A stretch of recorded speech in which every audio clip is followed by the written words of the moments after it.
Hi folks, it's good to be with you. Love to everybody out there. We're looking at Mohammed Hijab and the Quran, and it's good to be with you.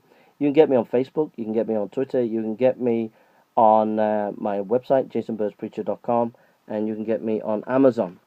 So here, we're looking at this video here. We're looking at the myth of memorization as a means of preservation. When you start to critique the Quran and you start to ask questions about the textual criticism of the Quran, Muslims don't like it. They really don't like it.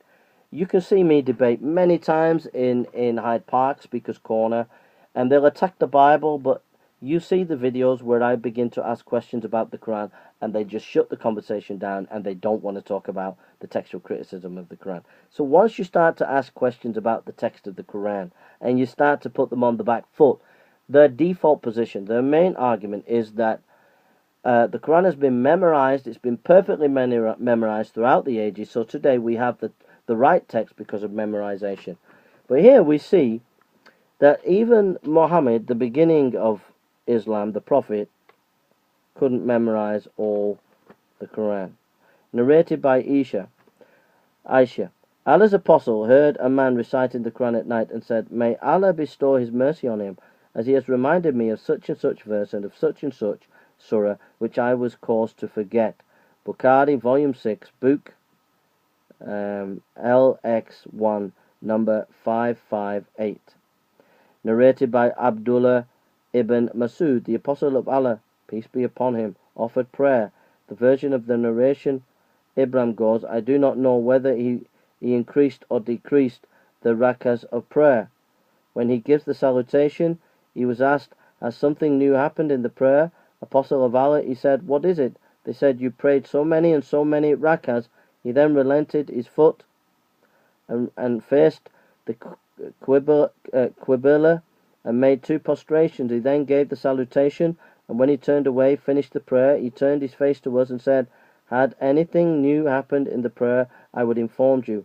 I am only a human being, and I forget just as you do, so when I forget, remind me.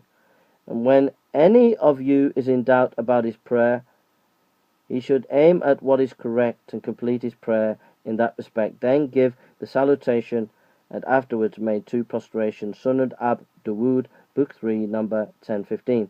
So Muhammad said, I am only a human being, and I, what? Forget, as you do. So when I forget, remind me. So there's clear evidence that right at the beginning, Muhammad could not remember even his own Quran and the things that he was supposed to be doing. So this argument that the Quran has been preserved by memorization, if it's faulty at the source, it's going to be faulty right through. So it's like having a car and saying, I've got this brilliant car, it's fantastic, it's wonderful, it's amazing, it can go at 200 miles an hour and it's just amazing. Okay, but there's no wheel and no engine. At the source of it, it's not going to go. At the source of the argument of memorization, Muhammad could not remember his own Quran. So this argument of memorization does not work if you look at the history of Islam. God bless you.